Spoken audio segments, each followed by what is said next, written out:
In this video, we'll be analyzing in detail the LFC which we offer for a single area.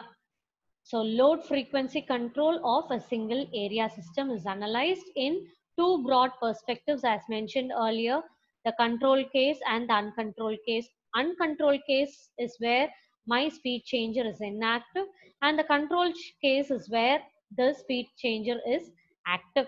So under uncontrolled case, as the speed changer is inactive, delta PC is going to be equal to 0, and for active case, delta PC is not going to be equal to 0. Under both controlled and uncontrolled case, we have to analyze the static and the dynamic behavior. So in this video, we'll be seeing in detail the analysis of load frequency control of a single area system considering an uncontrolled case. As mentioned earlier, uncontrolled case is where delta PC is equal to 0. So let us consider this first equation where I substitute delta PC to be equal to 0. So I substitute delta PC to be equal to 0. So this term completely vanishes. Okay, and hence I'll be having minus delta PD of S into P of S divided by the denominator.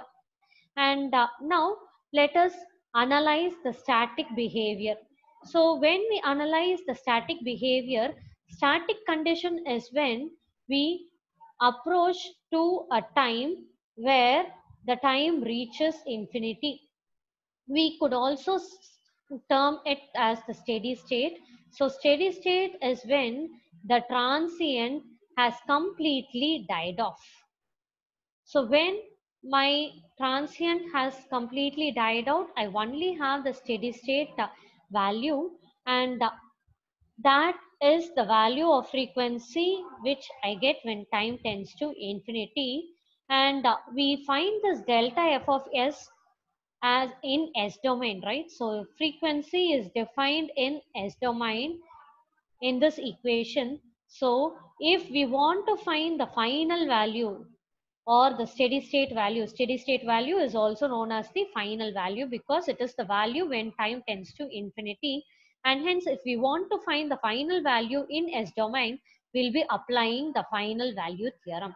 So according to final value theorem, delta F static, or you could also call it as delta F steady state. So most of the books follow the convention of delta F static. So delta F static is equal to limit S tends to infinity S into delta F of S. So I have the expression for delta F of S in equation number 2. So just substitute equation number 2. And after we substitute equation number 2, we'll be considering a step load change. That is, if my load is initially 1000 megawatt, let me consider a step change. Step change in the sense 1000 megawatt load is suddenly increased to a different value, say 1020 megawatt. Okay, so when you consider the sudden step change, there is a sudden change in the load by 20 megawatt, right? So 20 megawatt is the sudden load change, and if you take Laplace transform for this sudden load change, so sudden load change is represented by the step load change is represented by delta PD. So delta PD is equal to 20 for this considered case. So delta PD, when that's equal to 20, taking Laplace transform, delta PD of S is equal to 20 divided by S. So 20 is nothing but delta PD, right? So I write delta PD of S to be equal to delta PD, which is 20. 20 is replaced by the value divided by S. Okay, so this is how we first arrive at the requisites, and now I substitute it here in the equation of delta F static.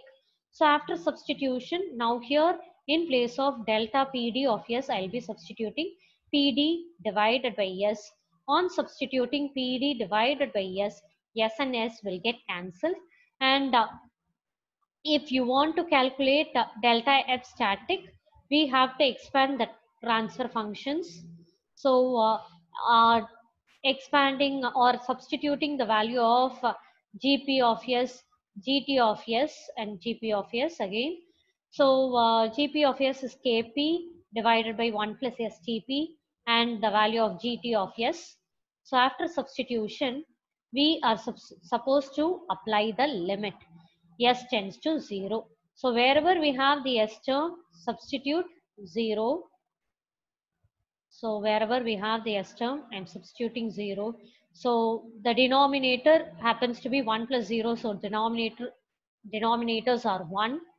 So after substitution and after we simplify, we get the expression to be equal to delta F static is equal to minus Kp divided by 1 plus S, sorry, 1 plus kg kt kp divided by r into delta p, and generally kg into kt is approximately equal to 1. And now let's again substitute that, so it is further reduced, and we know kp is equal to 1 by d. So 1 by d, where d is known as the d parameter, and d parameter on substitution for kp, the inverse of d parameter on substitution and simplification. So in place of kp everywhere, I'll be substituting 1 by d. So in place of kp, I will be substituting 1 by d. So I have 1 by d here and 1 by d here. And now let me take this d to the denominator. Okay, so when I move it there, so minus pd divided by into 1, so I just leave it off, d into 1 plus 1 by dr. So let me take d within the bracket, so d plus d and d will get cancelled. What remains is 1 by r alone. So after simplification, the expression happens to be minus delta f of f static is equal to minus pd divided by beta, where beta is equal to d plus 1 by r.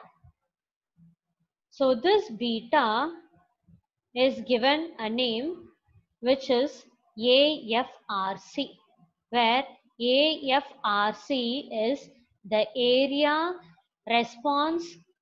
frequency response characteristics. So beta is known as the area frequency response characteristics, and knowing the value of D and R, we could calculate beta, and given a load change, we could also calculate F static.